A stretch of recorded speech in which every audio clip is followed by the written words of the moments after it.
Well, good morning and welcome to Bonus Church. Glad to have you with me today. I want to talk to you this morning about three keys to staying motivated. Sometimes it's tough to stay motivated, but God's going to help us and we're going to stay motivated. Number one, I want you to identify what matters most to the heart of God. That would be the first thing. What does God expect of us?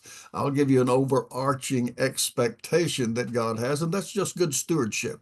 Just manage what He's given us well, every area of life. What does God require? Oops, we're back to stewardship again. So let's manage effectively all that God has given us. Well, what's God talked to you, to do with your life? What is He speaking to you about your life?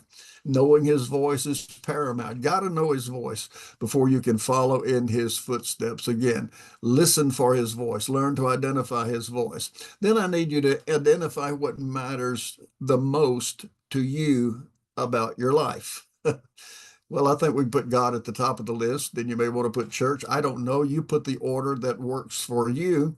And the reason I listed God and church as separate entities is because some people who love God really don't advantage themselves of a gospel message every week. They don't assemble with a group, whether it's online or whether it's in a church building. But identify what matters most to you about life, maybe your family, maybe your friends, maybe your career. Those are some examples of what might matter to you. And finally, identify what matters the least to you. This is kind of going to be a tough one, but you have to do it. Like you got to think hard and you got to be real honest with yourself. Reach deep inside. See, your pursuit of God really, I think, positions you in His presence, actually, and it gets you there quickly. You can enter the will of God for your life. That's something that can be done. Motivation is an asset in that. Your past can be resolved. Stop building monuments to past painful events. Your focus can be restored, absolutely, toward a specific goal, things maybe that you've given up on. Come back to.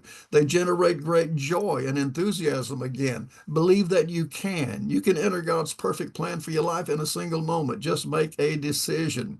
All right, let's talk about your vocabulary because words matter.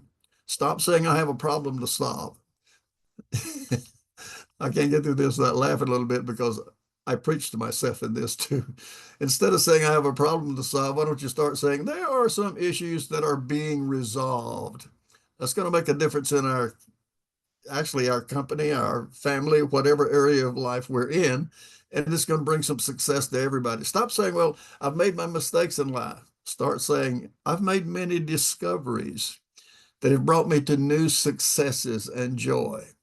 Stop saying, I have too many things to do. Start saying, I'm incredibly productive today. You see, a lot of folks are attempting too many things, and I don't want you to get into that. You can't stay motivated if your plate is running over with things to do. I have a to-da list. When I check it off, I go, ta-da.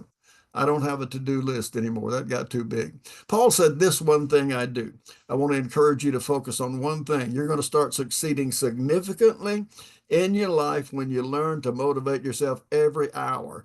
And you can also, don't forget, be motivated to take time for rest. That's also an important issue in your life. So do that. Have a wonderful Lord's Day, and we will talk again soon.